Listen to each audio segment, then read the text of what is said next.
বালুরঘাট ব্লকে চলছে তৃণমূলের বিজয় সম্মেলনী অনুষ্ঠিত হচ্ছে বালুরঘাট নাট্য মন্দির মঞ্চে। উপস্থিত তৃণমূল কংগ্রেস নেতৃত্ব থেকে শুরু করে তৃণমূল কংগ্রেসের কর্মীবৃন্দ, এছাড়া আছেন তৃণমূলের মন্ত্রী রাজীব বন্দ্যোপাধ্যায় এবং বিপ্লব মিত্র। তৃণমূলের বর্ষীয় নেতা সুভাষ চাকি জানান, দুর্গোৎসবের পর তাদের দল নির্দেশ দিয়েছে জেলার প্রতিটি ব্লকে একটি বিজয় সম্মেলনের মধ্য দিয়ে মানুষের সাথে সৌহার্দ্য বজায় রাখতে। তার উদ্দেশ্যে আজ বালুরঘাট নাট্য মন্দির এই বিজয় সম্মেলনী। পাশাপাশি নাট্য মন্দিরের ঢিলচোরা দূরত্বে বিজেপির পক্ষ থেকে বিজয় সম্মেলনী অনুষ্ঠান অনুষ্ঠিত হলে ব্যাপারে তৃণমূল নেতৃত্ব সুভাষ চাকি কিছুই বলতে চাননি।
আমাদের রাজ্য কমিটি এবং জেলা কমিটির মধ্যে আমরা সিদ্ধান্ত করেছিলাম যে প্রত্যেকটা ব্লকে সাধারণ মানুষকে নিয়ে তৃণমূল কংগ্রেস কর্মীরা একটা বিজয় সম্মেলনী উৎসব করবে, যেহেতু আমাদের বাংলা তথা বাঙালির একটা জ্যেষ্ঠ উৎসব এবং এটা আমাদের সনাতনী ধর্মে রয়েছে যে বিজয়ের পরে বড়দের কাছ থেকে আশীর্বাদ গ্রহণ করা এবং বড়দের ছোটদের আশীর্বাদ দেওয়া, এটা একটা প্রথা।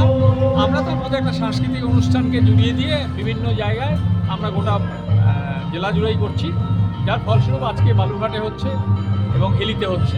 এর ইতিমধ্যেই আপনাদের হরিরামপুর, কুসুমন্ডি, কুমারগঞ্জ হয়ে গেছে। আগামী 14 তারিখে বালুরঘাট শহরের আছে মাদার টেরেজা মোড়ে।